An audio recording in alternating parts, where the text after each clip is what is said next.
नमस्कार, स्वागत है आप सभी का उत्तर प्रदेश के हमारे इस बुलेटिन में। आपके साथ मैं अंजलि झा। तो चलिए बुलेटिन की शुरुआत करते हैं खबरों से। 23 मार्च रविवार को मुख्यमंत्री योगी आदित्यनाथ कानपुर के दौरे पर रहेंगे और इसी दौरान ही सीएम योगी शहर में करीब 4 घंटे तक रहेंगे। वही सीएम योगी कई योजनाओं परियोजनाओं की समीक्षा भी करेंगे। कानपुर के बिठूर घाट पर आयोजित बिठूर महोत्सव में भी शामिल होंगे और उसका समापन भी सीएम योगी के द्वारा ही होगा। वही बताते ये भी चले कि मेट्रो के कार्यों का भी सीएम योगी समीक्षा करेंगे। चुन्नीगंज कन्वेंशन सेंटर और मेट्रो सेंटर का भी इस दौरान निरीक्षण किया जाएगा। सीएम के कानपुर दौरे को लेकर के पुलिस और प्रशासन के अधिकारी तमाम व्यवस्थाओं को चाक चौबंद करने में अभी से ही जुटे हुए हैं।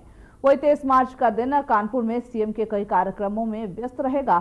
साथ ही साथ यह भी बता दें कि रविवार को सूबे के मुखिया सुबह 11 बजे कानपुर में उनके जो हेलीकॉप्टर है वो लैंड होंगे और साथ ही उनके अलग अलग कार्यक्रमों को देखते हुए उनके रूट को साफ सुथरा और स्वच्छ रखने के लिए नगर निगम की ओर से 320 सफाई कर्मियों की तैनाती पर जिम्मेदारी सौंपी गई है।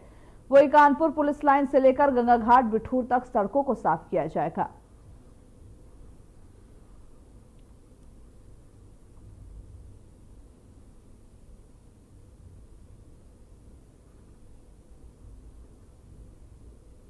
वही लखनऊ के ताज होटल में मेगा टेक्सटाइल अपैरल पार्क के लिए इन्वेस्टर्स मीट का आयोजन किया गया।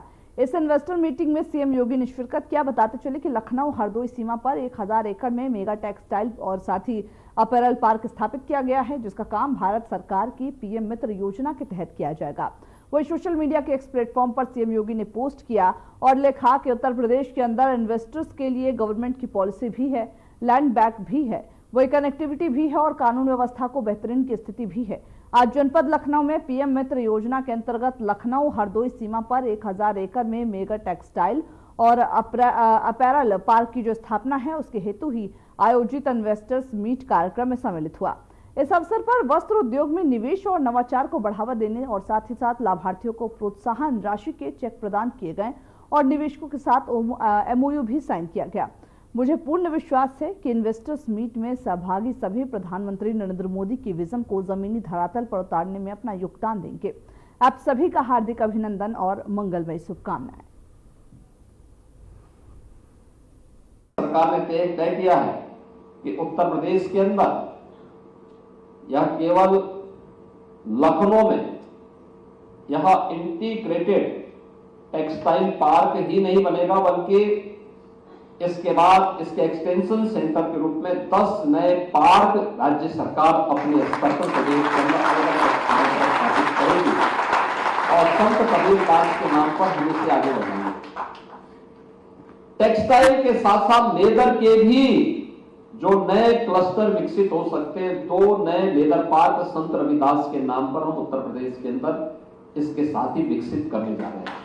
यानी ये उत्तर प्रदेश की इन संभावनाओं को आगे बढ़ाता है और इन कार्यक्रमों को हम आगे बढ़ाने के लिए पूरी तरीके से इन कार्यक्रमों के साथ जुड़े हुए हैं। आदरणीय प्रधानमंत्री जी ने यहां पहले ही बात कही थी कि हम लोग इसको 5F से जोड़ेंगे, यानी farm to fibre, fibre to factory, factory to fashion और फैशन टू फॉरेन, यानी हम इसको एक्सपोर्ट भी कर सकते हैं।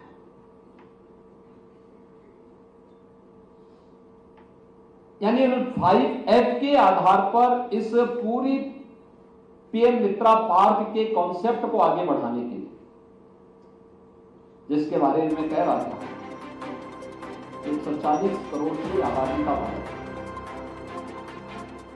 और टेक्सटाइल की कोई ऐसी इंटरनेशनल ब्रांड जो दुनिया के अंदर छा जा रही हो, उसको तैयार करने का एक अवसर है। रेडीमेड गारमेंट्स में जो अनंत संभावनाएं हैं, दुनिया के मार्केट की मैपिंग करके वहां तक पहुंचने के लिए हमारे पास संभावनाएं हैं।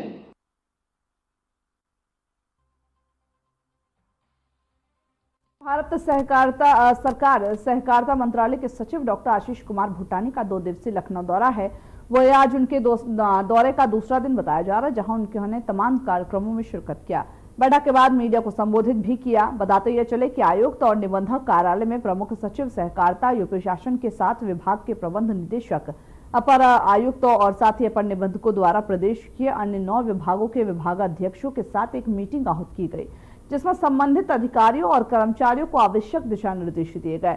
वही डॉक्टर भूटानी ने पहले समितियों के कार्यक्षेत्र के विषय को बताया। साथ ही वर्तमान समय में सरकारी समितियों के कार्यक्षेत्र में विस्तार होने के कारण समितियों को अब अपने नए स्वरूप में कार्य करने के लिए नवीन जो तकनीक है और संसाधनों का प्रयोग करने के भी निर्देश दिए हैं। इससे समितियां आर्थिक रूप से आत्मनिर्भर बन सकेंगी। सहकारिता का में जो गतिविधियां चल रही हैं उसका हम रिव्यू करने आए थे राज्य सरकार के साथ, और हमने फील्ड विजिट का भी दौरा किया, राज्य सरकार से बैठक भी की, समझने के लिए कि क्या क्या काम हो रहे हैं। बहुत अच्छे काम हैं, बेस्ट प्रैक्टिसेस भी हैं यहाँ पर राज्य में, जो हम और राज्यों में लेके जाएंगे। जहाँ पर गतिरोध है, थोड़ा स्लो चल रहा है, उसको हमने निरीक्षण किया क्यों चल रहा है, उस पर कैसे हम कार्रवाई करके इसको ठीक कर सकते हैं, आगे बढ़ा सकते हैं और इंश्योर कर सकते हैं कि सहकारिता पनपे बढ़े और यहाँ पर जितना भी लाभ लोगों को मिलना चाहिए सहकारिता से मिले। किसानों से बात समन्वय की थी। किसानों को बहुत सारी नई योजनाएं राज्य ने आरंभ की। कल भी कुछ निर्देश दिए गए हैं माननीय मुख्यमंत्री द्वारा, जो बढ़ाया गया है, जो आपकी जो इंटरेस्ट फ्री लिमिट है, कैश क्रेडिट लिमिट 10 से 15 लाख की गई है।